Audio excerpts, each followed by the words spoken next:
कल हम लोग स्वर संधि पढ़े थे। स्वर संधि के भेद कितने हैं? पांच मुख्य रूप से है, ऐसे तो बहुत से है। ठीक है, तो कल हम लोगों ने पढ़ा कौन सी संधि पढ़ी? आयादी संधि। आयादी संधि का भाव क्या है या तात्पर्य क्या है बताओ?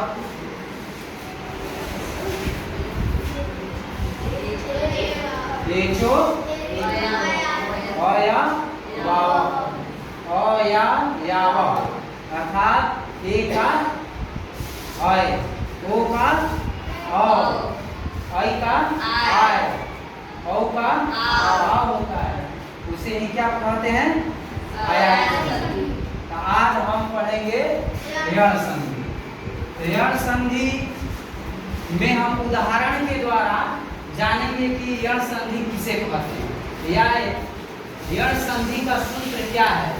ठीक है, तो देखो एक शब्द है यदि धन अपि। यदि एक शब्द हो गया, एक अपि हो गया, दोनों को जो संधि करेंगे तो इसमें य में क्या है बताओ?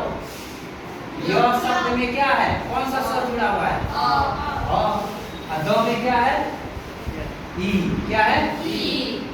और तो स्वर है, स्वर में तो कोई और वर्ण जुड़ते नहीं है, केवल व्यंजन में ही जुड़ते हैं। कौन जुड़ते हैं?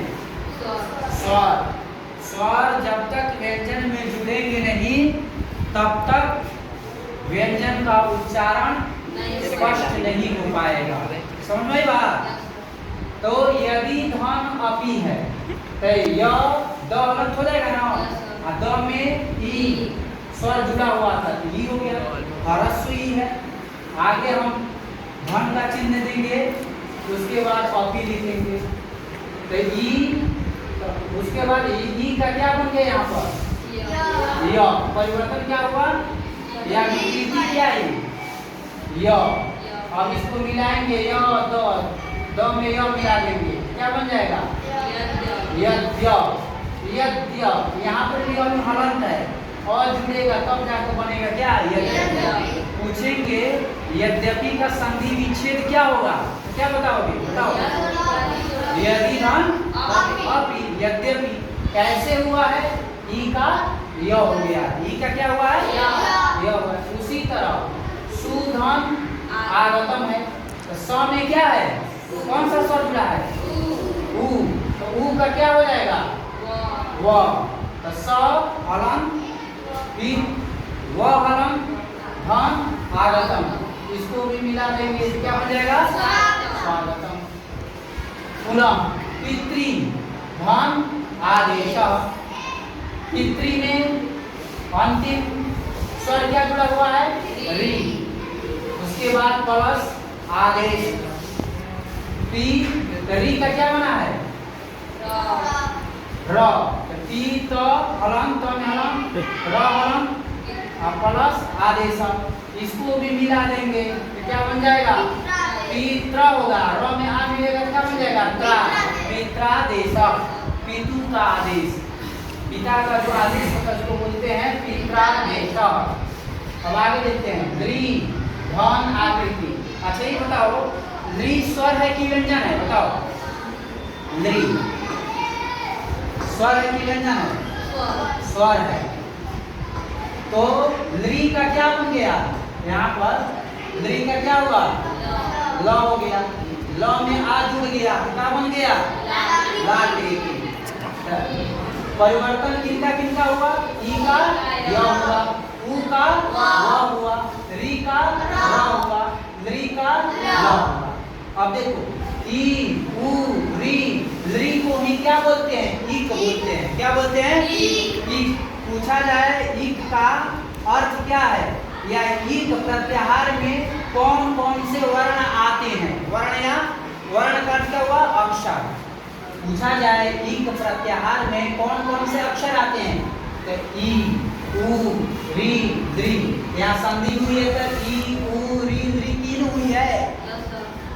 हाँ, संधि हुई है तो विकृति के रूप में क्या कौन से वर्ण आए हैं तो ई का य हो गया है, उ का व हो गया है, री का र हो गया है, ली का ल हो गया। अर्थात य व र ल को हम प्रत्याहार के रूप में जानना चाहेंगे तो क्या कहेंगे?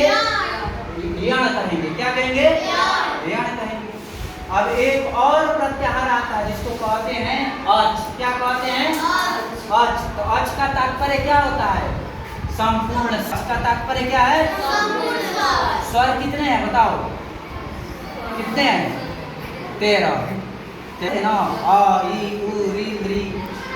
अ का भी आ, ई का हरस ई का दीर्घ ई, हरस उ का दीर्घ उ, फिर हरस री का दीर्घ री, उसके बाद री है, ए है, ओ है, औ है, आई है।